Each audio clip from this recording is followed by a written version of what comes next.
CITU అఖిల భారత 18వ మహాసభలో 2025 December 31 నుండి 2026 జనవరి 4వ తేదీ వరకు విశాఖ నగరంలో ఆంధ్రప్రదేశ్లో మొట్టమొదటిసారిగా జరగబోతా ఉన్నాయి. ఈ మహాసభలకు భారతదేశం నలుమూలల నుండి అగ్రనేతలు 2000 మంది ప్రతినిధులు హాజరవబోతా ఉన్నారు. 20 దేశాల నుంచి కార్మిక నేతలు హాజరవబోతా ఉన్నారు. ఈ మహాసభల్ని జయప్రదం చేయాలని విజ్ఞప్తి చేస్తా ఉన్నాం. కేంద్రంలో ఉన్నటువంటి మోడీ, రాష్ట్రంలో ఉన్నటువంటి కూటమి ప్రభుత్వం కార్మిక ఉద్యోగ వ్యతిరేక విధానాలను అవలంబిస్తూ ఉంది. కార్మిక హక్కుల్ని కాలరాసే పద్ధతిలో లేబర్ కోడ్లను మోడీ గవర్నమెంట్ తీసుకొస్తే వాటిని రాష్ట్రంలో అమలు చేయడం కోసం కూటమి ప్రభుత్వం 8 గంటల పనిదినాన్ని 13 గంటలకు పెంచింది. నైట్ షిఫ్టుల్లో కూడా మహిళలు పనిచేయాలని అసెంబ్లీలో తీర్మానం చేయడం జరిగింది. ఇది అత్యంత దుర్మార్గమైనటువంటిది. ఒకవైపున మహిళా సాధికారత గురించి మాట్లాడుతూ ప్రతి ఇంటికి ఒక మహిళని పారిశ్రామికవేత్తగా చేస్తానని చెప్తూ మరో పక్కన ఉన్న హక్కులని కాలరాసేటటువంటి పని చేస్తూ ఉంది. ఒకవైపున రైతాంగం, వ్యవసాయ కార్మికులు, విద్యార్థులు, మహిళలు, యువకులు వీళ్ళందరూ కూడా అనేక రకాలైనటువంటి ఇబ్బందులు పడుతూ ఉన్నారు. నిరుద్యోగం పెరుగుతూ ఉంది. ఆ నిరుద్యోగాన్ని తగ్గించేటటువంటి పని చేయటం లేదు. రైతాంగానికి గిట్టుబాటు ధర లేదు. వ్యవసాయ కార్మికులకి చేయడానికి పని లేదు. మహిళల మీద దాళ్లు పెరుగుతూ ఉన్నాయి. మద్యం విచ్చలవిడిగా రాష్ట్రంలో రాజ్యం వెళ్తా ఉంది. మరో పక్కన మాదక ద్రవ్యాలు, గంజాయి విచ్చలవిడిగా ఏర్లై ప్రవహిస్తూ ఉన్నా కానీ ప్రభుత్వం పట్టించుకునేటటువంటి పని చేయడం లేదు. దీనివల్ల మహిళలకి భద్రత కొరవడుతున్నటువంటి పరిస్థితి ఉంది. కేంద్రంలో ఉన్నటువంటి మోడీ సర్కార్ ఈరోజు ప్రభుత్వ రంగ సంస్థలన్నింటినీ ప్రైవేటీకరణ చేసేటటువంటి పని చేస్తూ ఉన్నారు. ప్రజా సంపదని, సహజ సంపదని మొత్తాన్ని ఈరోజు కార్పొరేట్ సంస్థలకి కట్టబెట్టేటటువంటి పని చేస్తూ ఉన్నారు.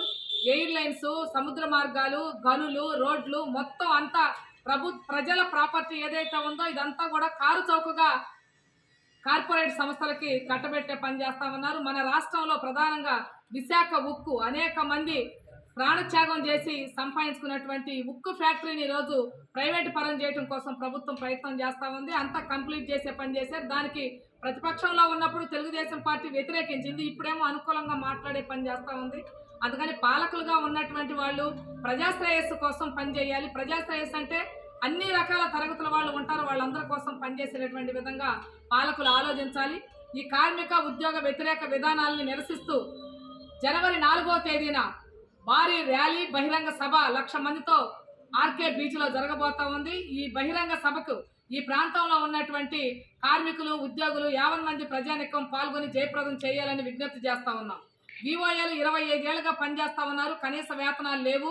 4 నెలలుగా వేతనాలు బకాయిలు ఉన్నాయి. వేతనాలు పెరిగి 7 సంవత్సరాలు అవుతుంది. ఇప్పటికే వేతనాలు పెంచే పని చేయడం లేదు. జీవో అయితే 10,000 రూపాయలు జీవో ఇచ్చారు. కానీ 8,000 మాత్రమే వేతనం చెల్లిస్తా ఉన్నారు.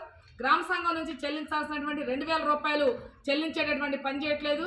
స్త్రీనిధికి సంబంధించి ఇన్సెంటివ్స్ ఇచ్చేవాళ్ళు గత 2 ఏళ్లుగా వాటిని ఆపేశారు. మినిస్టర్ గారిని కలిసిన సందర్భంగా ఇన్సెంటివ్ చెల్లిస్తామనే పద్ధతిలో చెప్పారు. ఒక్కొక్క వివోఏకి 20,000 నుంచి 60,000 రూపాయల దాకా ఇన్సెంటివ్స్ రావాలి. వాటన్నింటినీ వెంటనే విడుదల చేయాలని కోరుతా ఉన్నాం. అనేక రకాలైనటువంటి యాప్లతో పనిచేపిస్తూ ఉన్నారు. ఆ యాప్ల్లో పనిచేయాలనంటే ఆన్లైన్ వర్కులు ఏమి చేయాలన్నా ప్రభుత్వం సెల్ ఫోన్ ఇవ్వలేదు.